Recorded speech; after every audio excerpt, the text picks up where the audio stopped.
विश्ववंदनीय जगद्गुरु महाकारुणिक तथागत भगवान गौतम बुद्ध सर्वप्रथम यांना त्रिवार अभिवादन। भारतीय राज्यघटनेचे विश्वरत्न परमपूज्य बोधिसत्व डॉक्टर बाबासाहेब आंबेडकर यांना सुद्धा त्रिवार अभिवादन। या ठिकाणी ग्रंथपठणाला सुरुवात करतो।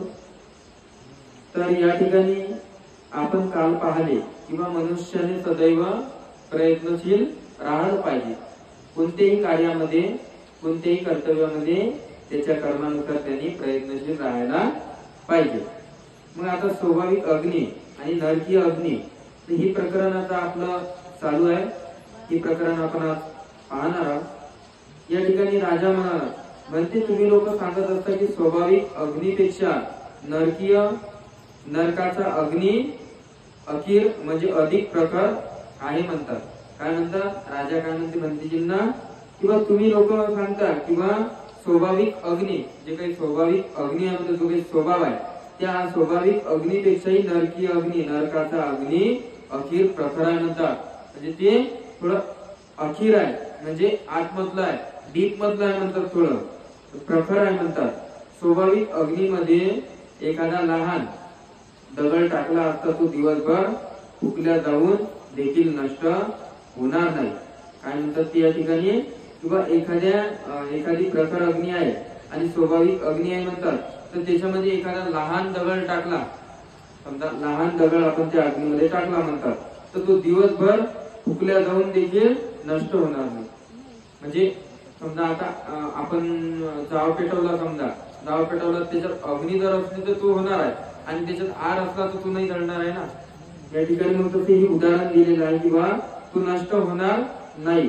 परंतु नरकीय अग्नीत पडून मोठे मोठे दगड त्या क्षणी भस्म होतात।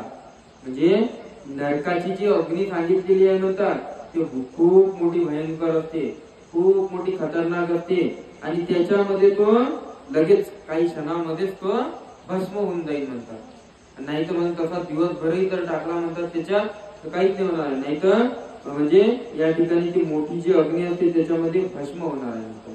म्हणजे काही क्षणामध्ये काही सेकंदही नाही लागू शकत त्याने भस्म होऊन जाईल म्हणतात। यावर माझा मुळीच विश्वास बसत नाही। शिवाय तुम्ही लोक असेही म्हणता की ज्यांना ज्यांचा त्या ठिकाणी पुनर्जन्म होतो ते नरकीय अग्नीमध्ये हजारो वर्षपर्यंत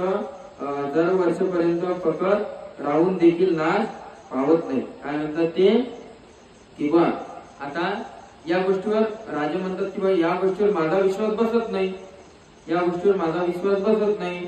मग तुम्ही लोक असेही सांगता म्हणतात किंवा ज्या ठिकाणी ज्याचा पुनर्जन्म होते म्हणजे ज्याचा पुन्हा जन्म त्याच्या कर्माच्या डिपेंड जो काही जन्म होते म्हणतात त्याचा कर्मानुसार, तर तो नरकीय अग्नीमध्ये ज्या वेळेला जातो म्हणतात तो हजारो वर्ष फक्त त्या नरकीय अग्नीमध्ये राहून फक्त देखील नाश पावत नाही म्हणतो। म्हणजे हजारो कितीतरी वर्ष तो त्या ठिकाणी नाश पावत नाही म्हणतात, नाश पावत नाही। याही विधानावर माझा मुळीच विश्वास बसत नाही। पण म्हणते असे मिलिंद राजा म्हणतात किंवा याही गोष्टीवर तुमच्या माझा विश्वास बसत नाही। त्याच्यावर वंती म्हणाले, सवीर म्हणाले, महाराज ससूर म्हणजे सुसर, कासव, कुंभीर व मोर व कबूतर यांच्या म्हणजे ते काय आता उदाहरण ते देतात त्यांना किंवा महाराज सुसर, कासव आणि कुंभीर, मोर, कबूतर यांच्यामध्ये लहान लहान खळे म्हणजे यांच्यामध्ये लहान लहान खळे खात नाहीत काय? होय म्हणते खातात। ते खळे त्यांच्या पोटात जाऊन पचत नाहीत काय? होय म्हणते म्हणतात पचतात। त्यांचे पाणी होते काय? काय म्हणतात किंवा कबूतर आता चारा खाता समजा एखादा दगडही जाऊ शकते त्यांच्या त्याच्यामध्ये पोटामध्ये, मग ते म्हणतात ते या ठिकाणी म्हणतात किंवा हे खातात की नाही खात? ते म्हणतात खातात। होय म्हणते त्या ठिकाणी ते खळे पोटात जाऊन त्याचं पाणी होते की काय? तर ते म्हणतात बा पचून याचं पाणी होते की काय? मग त्याच्या गर्भातील पिल्ले सुद्धा पचतात काय? कारण ते देखील त्याच्या पोटातच असतात ना। हे म्हणतात ठीक आहे। मग आता ते पोटात ते खळे गेल्याच्या नंतर म्हणजे पाणी गेल्याच्या नंतर म्हणजे खळे गेल्याच्या नंतर आता ते पचलं, त्याला पचते। त्याच्यानंतर मग ते म्हणतात आता पोटात अंडेच असतात पण त्याच्या पिल्लच असतात, मग ते त्याला पचतात काय? म्हणजे जे पिल्लं असतात ते जे म्हणजे अंड्यामध्ये जे काही पिल्लं असतात ते पण या ठिकाणी म्हणतात ते पचतात काय पोटात? नाही बनते, पिल्ले पचू शकत नाही म्हणतात. या ठिकाणी जे काही असतात ते पचू शकत नाही. मग याच्यावर बनते म्हणतात ते का नाही पचू शकत? मग म्हणते मला असं वाटते की आपल्या कर्माच्या परिणामामुळे त्या गर्भस्तंभ पिल्लाचा नाश होतो, पण नाशापासून आपली सियतकर सुटका करून घेतात. काय म्हणतात ते? आपले जसे कर्म आहे म्हणतात, आपल्या कर्माच्या परिणामामुळे त्या गर्भस्थ पिल्लांचा नाश न होतो, त्या नाशापासून आपली सोयीस्कर सुटका करून घेतात. काय म्हणतात ते? किंवा त्यांचे पुण्य गर्भामध्ये त्यांचे पुण्य त्यांची आई चांगल्या प्रमाणे करते. इथं उदाहरण दिलेलं आहे किंवा एखादं बाळ आपल्या पोटामध्ये आहे, ते बाळ आपल्या पोटामध्ये असल्याच्या नुसार जसं आपण अन्न खातो तशा प्रमाणे तेच अन्न त्या बाळाला पण सुद्धा पोहोचते. जसं आपण काही आंबट, काही तिखट, काही खारट खाल्लं तर त्या बाळाला पण सुद्धा सर्दी होऊ शकते. म्हणजे त्या बाळाला समजा पोटामध्ये असल्याच्या नंतरही आणि लगेच जर जन्माला आलं ते बाळ लगेच जन्माला आलं तसंच त्या आईनं पण खाल्लं तसं त्या बाळाला पण सुद्धा होऊ शकते. कारण की ते आईचं दूध प्यायला लागत ना, त्याला दूध प्यायला लागत तर ते त्याला लागते समजा. म्हणून या ठिकाणी त्याला ते पण त्या पिल्लाला पण तसंच करावं लागते ना. ज्या वेळेला अंडे असतात, मग अंड्यामधून ते बाहेर निघाल्याच्या नंतर मग त्यांना पण ते त्यांच्या आईच आणतात, त्यांच्या आईच चारतात. मग या ठिकाणी ते घरटे करून त्यांना ठेवतात. म्हणजे असं प्रत्येक आपल्या आपल्या कर्माच्या अनुसार ते सुटका करून घेतात. ज्यांना पंख फुटले की ते उडून जातात.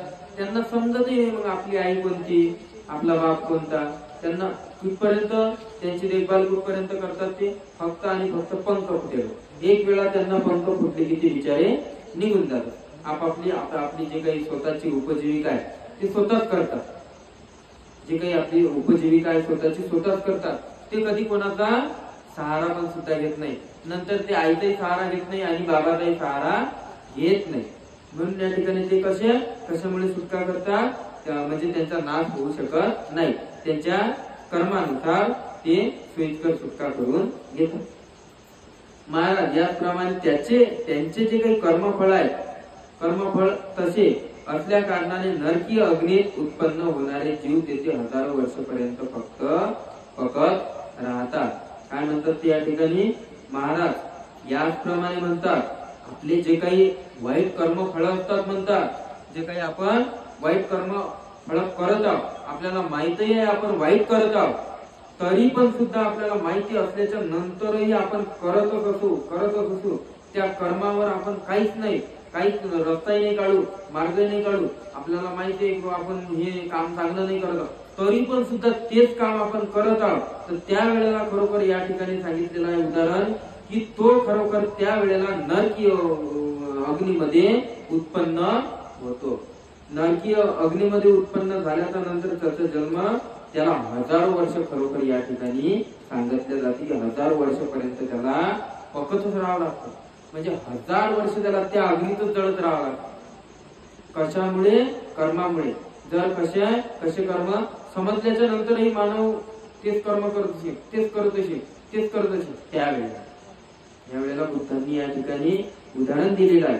त्याला त्या अग्नीमध्ये उत्पन्न व्हावं लागतो आणि हजारो वर्ष त्याच्या कर्मफळानुसार त्याला त्या ठिकाणी जळत राहावं लागतं. म्हणजे पकत राहावं लागतं, म्हणजे जळत राहावं लागतं.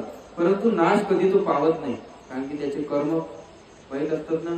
त्याला त्या मानव जन्मामध्ये त्या कर्मावर म्हणजे कर्मापासून मुक्त, दुःखापासून मुक्त होण्याच्या संध्या त्याला येतात.